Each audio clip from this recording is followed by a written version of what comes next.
Take a tour of Baltimore and you will quickly see the consequences of government-sponsored disinvestment. Downtown is filled with gleaming skyscrapers, a result of decades of tax breaks, but African-American neighborhoods continue to suffer from neglect and disrepair. But this pattern and the results are not limited to Baltimore. In Dayton, Ohio, city officials appear to be embracing the same idea. And quite soon, the city's majority African-American neighborhoods could see 9 schools, a hospital, a mental health center, and a grocery store shuttered. Meanwhile, the city has offered tax breaks to developers to build a downtown hotel. Sound familiar? To discuss this future of West Dayton and what this might say about the future of African-American communities across the country, I have 3 activists here from the organization Neighborhood Over Politics: Joelle Jones, Jamika Garrison, and Shanice Turner. Thank you so much for joining me. Thank you, Pamela. Sure. So first, just give us some background on Dayton, Ohio. How is West Dayton different? Yes. So Dayton, Ohio, Dayton is actually a Midwest city. We have a current population of 141,000. At our peak, we were 260,000, 250,000. Due to the economic downturn, due to manufacturing leaving our area, again, we have suffered a great loss in our population, along with the number of jobs in the industry of manufacturing.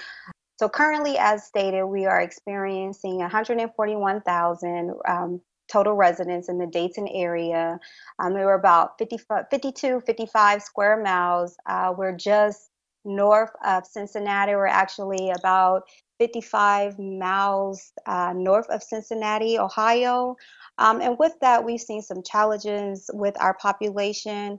And again, the city of Dayton is at a point where we're trying to revive itself, with the focus, unfortunately, being on the core, the downtown core in downtown Dayton. And what that has caused is it has caused a great devastation and a loss of investment in our surrounding areas, in which they consist of not only the west side of Dayton, but the east side of Dayton as well.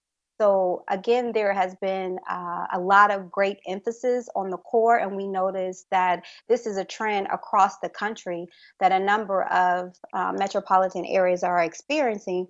But as stated, it has left a huge void in our neighborhoods. And quite honestly, the city of Dayton, we're experiencing over 7,000 plus vacant structures and vacant and blighted structures in our neighborhoods. We've also have been a victim of predatory lending.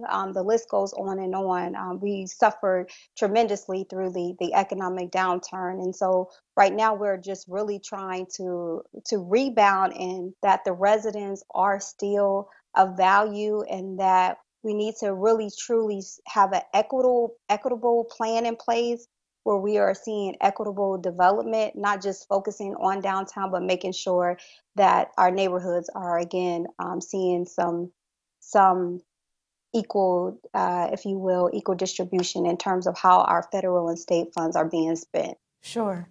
Now, let me ask, one of the things that was mentioned was that an Aldi's grocery store in West Dayton is closing. Why is that so important? Why is one grocery store so important? Jamika, you want to go ahead and speak to that? Yes. Currently, Dayton, Ohio is, well, actually, Montgomery County is the 12th largest food desert in the United States. And West Dayton is one of the areas that are affected. So Kroger's closed on Gettysburg in West Town probably about 7 years ago. And so Aldi's was the next best option for residents for sustainable, healthy food options in the Dayton area, specifically West Dayton. And so that is such a huge impact to not only West Dayton, but also surrounding areas like Trotwood, Jefferson Township, and other areas that patronize that particular location. So with that being said, we do have centers and organizations that provide food pantries, but food pantries are limited to the items that they have available to them.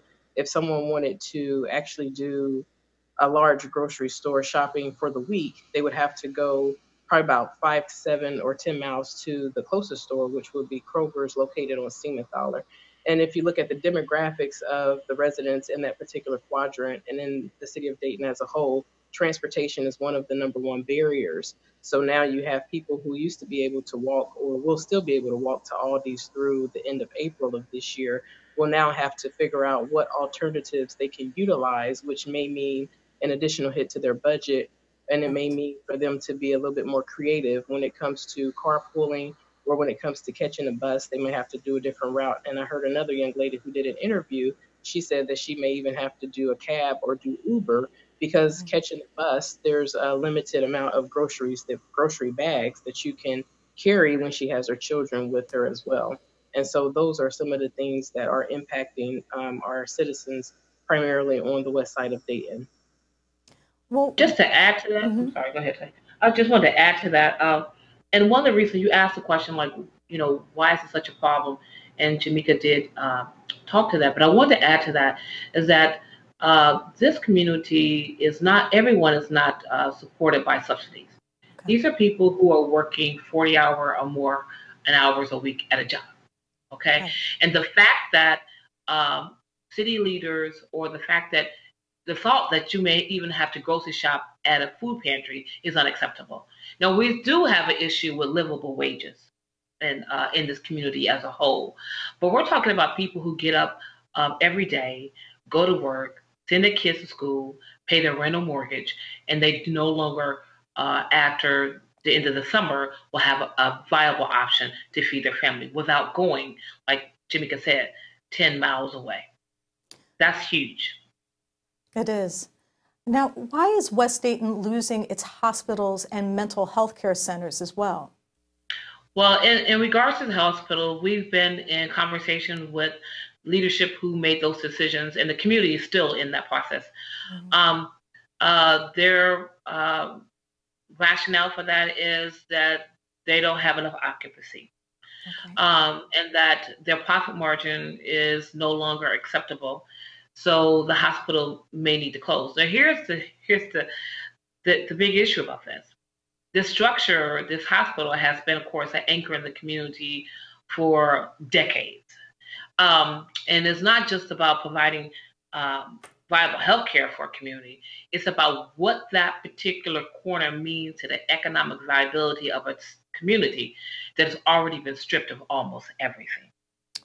And so in conversations with community, with the hospital leaders, I asked a blatant question just a couple of days ago.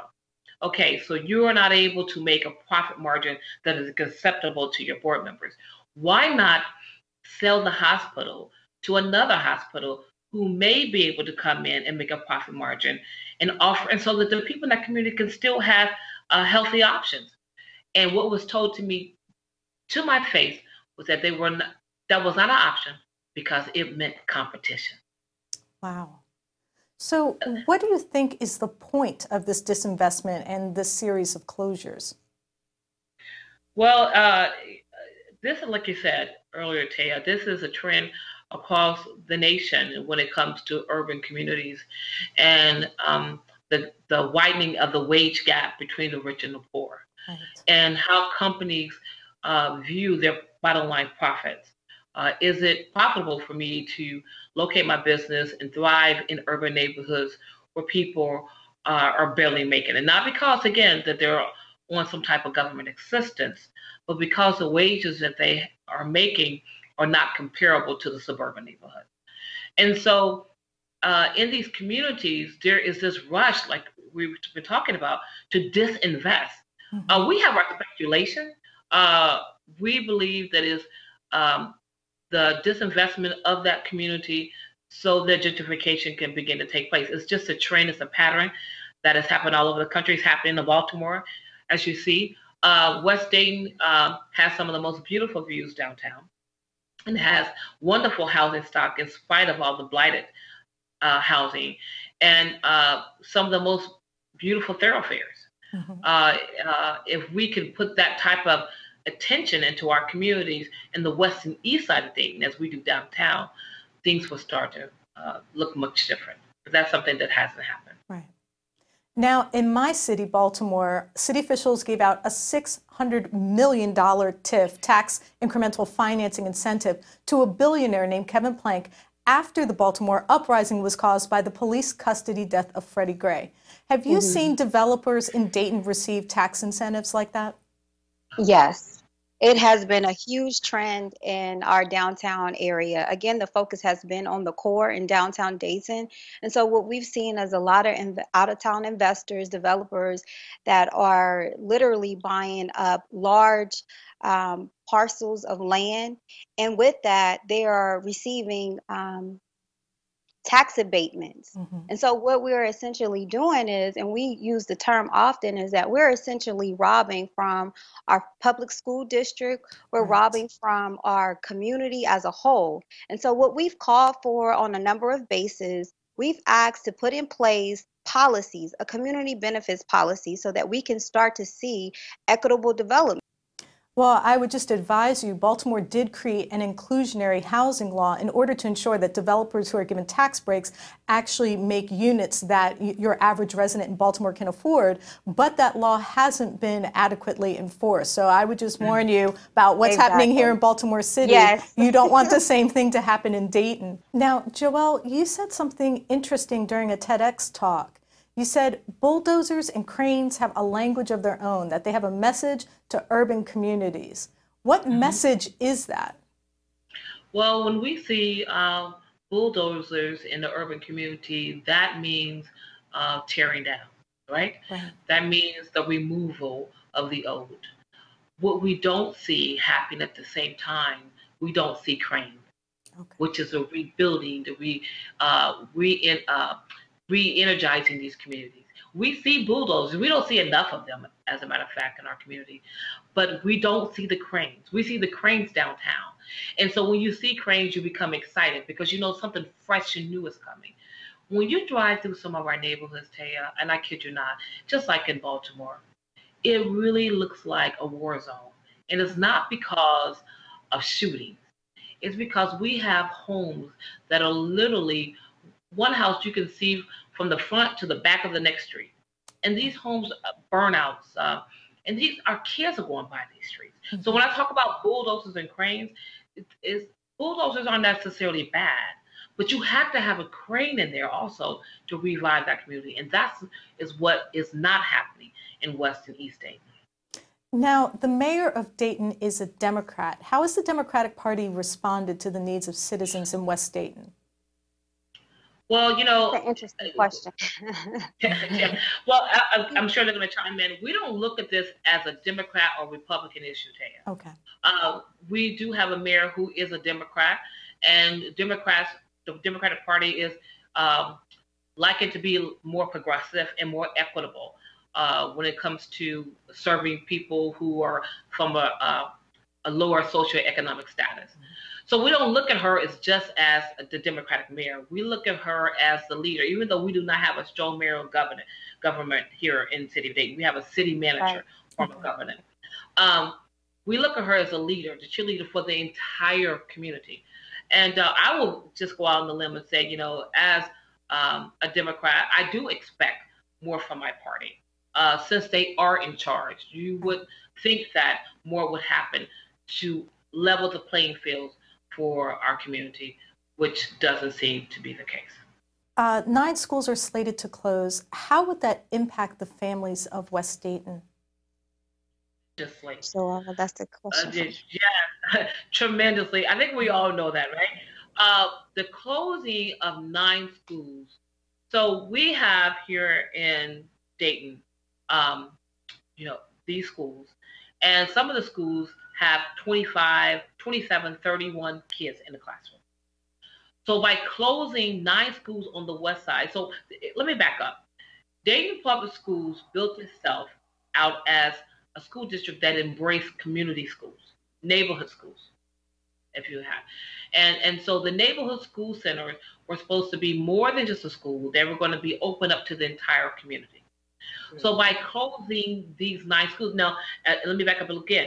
These community centers, which are part of the neighborhood school system, work as you know, meeting centers, all kinds of things for community programming, right?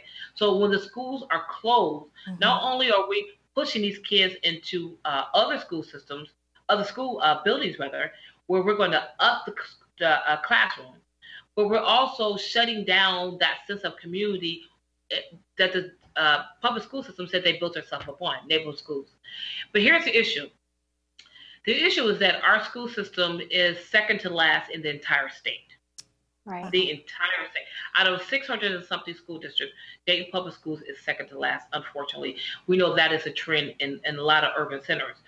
But the issue is, you know, we just built these schools, Taya.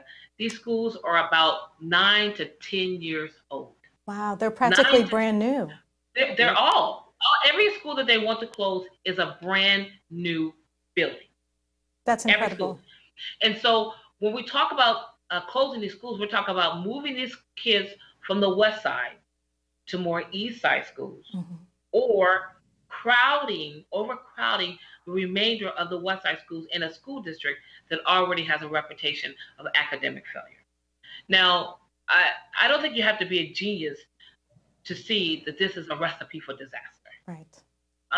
And something similar happened decades ago in Chicago. And I'm not saying that's what's going to happen here in Dayton, but we see what happened in Chicago. We cannot afford to allow that to happen here in Dayton, Ohio. Right. So, yeah, you can go ahead, but just say we are working earnestly to bring attention to this.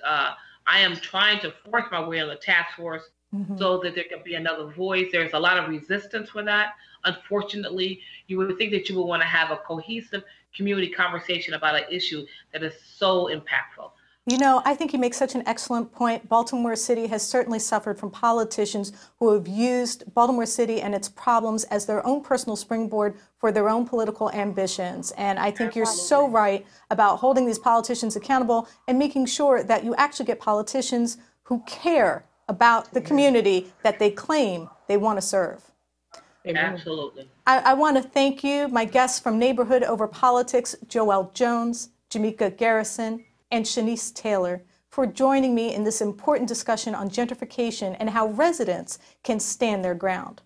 I'm your host, Taya Graham, and I want to thank you for joining me at the Real News Network.